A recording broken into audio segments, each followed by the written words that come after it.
Shoutout mga kapatid, nandito na naman po si Malo de los Santos. Pag-good vibes lang tayo at muli natin pong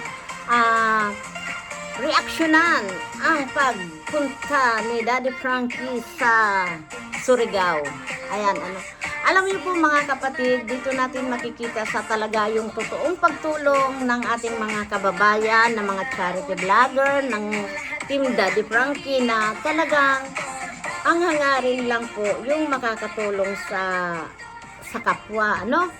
At napakasarap po yung naging parte po ako ng Team Daddy Frankie dahil po masaya tayong nakakatulong, ano? At may narinig na ako na aking daw pamilya, dapat daw yun po ang inuunan ko, ano?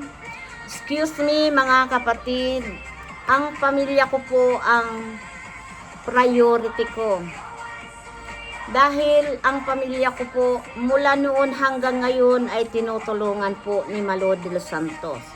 May mga napatapos po na pamangkin. At hindi lang po ibang tao ang tinutulungan ko. Dahil ano po, sampal sa akin kung ako po ay hindi tumulong sa pamilya. Lalong-lalo na sa aking magulang, kapatid. Priority ko po ang mga kapatid ko at lalong-lalo na po ang aking magulang, no? Lahat ibinibigay ko sa kanila. Hindi ko nakasalanan kung hindi sila talaga yung yumaman, nagkapira. Kasi po, sa totoo lang, ang mga kapatid ko po, marami silang anak. At hindi naman talaga sila naghihirap. Dahil kahit papaano naman, maayos naman, may mga bahay naman silang maayos. At lalong-lalo na po yung nagsusuporta sa akin na nagpapadala ng alimango, yung mga yun business nila po yun. No? Kaya wala sa amin yung sasabihin mong naghihirap. Sila ang magpapatunay kung sino si Malo de los Santos sa buhay nila. Ano? At sa mga kamag-anak ko naman, kung ano naman ang mga problema, isa si Malo de los Santos na hindi magpapaiwan, na hindi tumulong. 'Di ba? Ang masasabi ko lang po, bago tayo yung sasabihin nyo na mauubos ang pera ko para lang sa ibang tao, no. May sarili po akong pag-iisip. At kung ano lang ang kaya kong ibigay o itulong sa kapwa ko, yun lang po. Hindi ko na mangungutang ako para lang may maisabing sponsor. Hindi ganun si Malo de los Santos. Ano po? Kaya po, kung ano ako dito kay Daddy Frankie, ako'y nagpapasalamat kay Daddy Frankie dahil tinanggap niya ako ng buong puso niya bilang isang sumuporta at reactor niya po. Kaya so proud na nandyan ako sa Team Daddy Frankie dahil hangarin lang namin ay makatulong sa mga kababayan natin na nangangailangan. Lalong-lalo na nga ngayon, Daddy Frankie, ingat po kayo dyan sa Surigao dahil alam ko na isa sa mga pangarap niyo na makatulong sa iba't ibang lugar. Lalong-lalo na nga po yan dyan sa kababayan natin sa Surigao. Nandyan po kayo. Ano? Kaya to Daddy Frankie, naririto lang ako para sumuporta at kahit maliit na halaga ay tayo naman po ay nagpapaabot dahil po sa nakikita natin pagtulong mo sa ating mga kababayan, 'di ba? Napakasarap sa buhay yung makikita mo ang gaya ni Daddy Frankie na kahit may karamdaman ay talaga pong sumusugod, tumutulong. Ano? At ito yung taong nakita ko na walang imposible sa kanya. Kahit mayroon ng pinagdadaanan, maririnig mo pa rin yan yung tawa. 'Di ba? Yung tumatawa ka na lang na parang wala lang, 'di ba? Yun ang Daddy Frankie. Kaya malaking bagay po talaga yung impluwensya sa akin ni Daddy Frankie dahil sabi niya, ayaan mo yan Mamalo na mga basher na yan. Iilan lang yan. Ang mahalaga, yung talagang kung ano tayo, yung totoong nagsusuporta sa atin.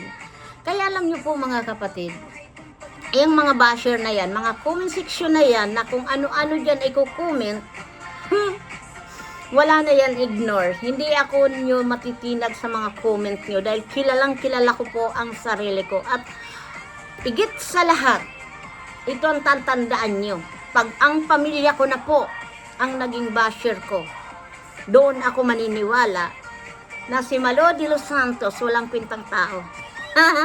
Pero ang talaga ang pamilya ko na todo support sa aking mga ginagawa, hindi nyo po ako matitinag. Mga comment section dyan na mga dami account, no? Ang mahalaga sa akin, ang anak at asawa ko po ay patuloy na nagsusuporta sa akin. Ano? Kaya, sino ba naman ako na magpapadala sa mga comment nyo, mga dami account nyo? No? Manalamin muna kayo bago kayo mag-comment na kung ano-anong ipararatang nyo sa akin. Lahat tayo tatanda, no? At huwag kayong magtago sa dami account nyo. Tawagan nyo ako, video call tayo, para alam ko kung sino kayo. Diba? Para malaman, patunayan nyo. Diba? Na hindi kayo gaya ko sa nasabi niyong matanda, ano pa? May saltik. Sino kayo sa atin na may mga saltik, di ba? Ha? Kayo ang may mga saltik dahil comment kayo ng comment diyan na hindi naman kayo inaano, no? Para sa akin, yung mga nagagawa ng mga dami account para lang kayo mangbule, kayo po ang may kasalanan. Kayo yung may saltik, kayo yung mga baliw. 'Di ba? Tanga lang ang tinatawag doon na na-comment kayo ng comment na hindi kayo inaano. 'Di ba? Kayo lang gumagawa ng kasalanan niyo. No? Kaya kami dito, ang mahalaga yung nakakatulong kami sa kapwa at hindi si Malo de los Santos nang yuyorak o naghahamak ng tao, nagaya nyo na sa mga comment section kung ano-ano ang sinasabi nyo. Kaya ako, tutulong na lang, no? So proud na kahit papaano tayo ay nakakagawa ng kabutihan sa kapwa na walang panunumbat. Kasi ang pagtulong po sa kapwa, hindi po yan isinusumbat kahit kanino, no? Yun ang napaka-importante po. Maging masaya na lang tayo, good vibes na lang tayo. Huwag tayong gagawa ng issue. No? Dahil kahit sino naman ang suportahan ko po, wala naman tayong mawawala sa inyo dahil hindi ko naman kayo ginagambala. Hindi ko naman kayo inihingian. Kung ako man maubos man ang aking pera, ay hindi nyo problema ko po yun. 'Di ba? Pero ako, mayroon akong control sa sarili ko. Alam ko kung ano ang ginagawa ko that time, 'di ba? Kaya wag tayo masyadong mag-iisip na kung ano-ano mangbabas dahil ako hindi ko kayo pinakikialaman, wala kayong maririnig sa akin. Lalong-lalo na kayo diyan, mga nagko-comment na kung ano-ano. Mahiya kayo sa sarili niyo dahil sarili niyo mismo ang ginagawaan yung hindi maganda. Dahil ang kakakomment nyo sa akin, pang-insulto nyo sa akin, ay kayo po yun ang magdadala. 'Di ba? Makapag-content lang kayo or gawa lang kayo ng issue dyan sa comment section. Mang-insulto, sino ba magkakasala? 'Di ba kayo? Bakit si Malo de los Santos ba? May inurakan? May hinamak? Oh, ibinabalik ko lang sa iyo, kung sa inyo. Bato-bato sa langit ang tamaan, wag po magagalit dahil po 'yun po ang nakikita ko, no? Sa mga comment section nyo. Wala man kayong profiles, nagtatago nga sa mga dami account. Pero ang katotohanan po, kayo po ay may mga saltik sa ulo. Hindi po si Malo de los Santos, ano?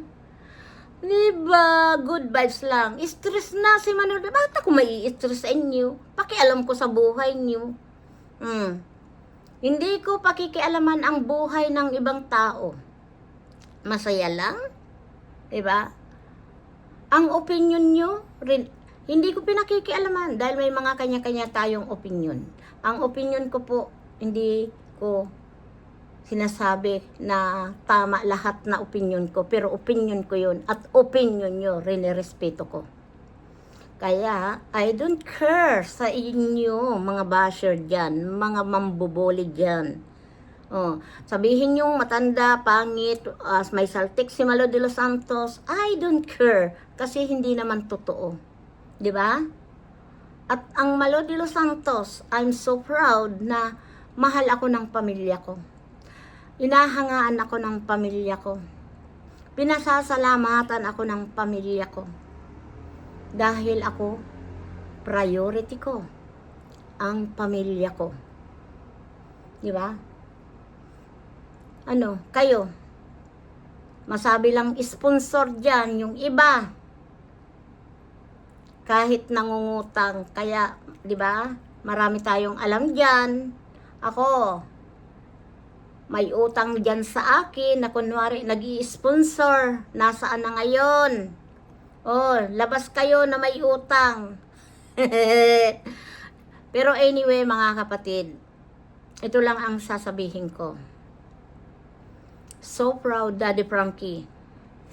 Dahil siya, hindi nakikialam na kung anumang isyung iba to sa kanya. I don't care. Kaya doon ako napaproud. At isa po ako doon sa na-impluensya ni Daddy Frankie na, don't worry, wag mong intindihin ang mga basher na yan. Diba? Kaya, Daddy Frankie, thank you so much sa pagsuporta at pagmamahal mo sa amin, na tinanggap mo kami bilang isang kauna-unahan mong reactor. Thank you so much, Daddy Frankie. Basta ang mahalaga, nandiyan kami, patuloy na susuporta sa iyo. We love you so much. Sa team ni Daddy Frankie, Aling Rochelle Vlogs, thank you so much. At sa team Opo Antay, thank you so much. At sa team Guapa, huwag kayo basta-bastang maniniwala. Dahil walang wakwakan dito. Wala si Kabiso wawakwakin. Inyo si Biancy at nakisama lang. Gaya nyo. Kung mahal nyo po si Biancy, patuloy nyo lang. Dahil walang wawakwakin si Kapiso. Marami pong salamat sa patuloy ninyong paniniwala. Malawak na pang-uunawa. Mga kapatid, thank you so much po. Please support Malo de los Santos po, na nagsasabi, kapag tayo may alam, hindi tayo magiging mangmang. Mabuhay tayong lahat. Bye-bye. We love you.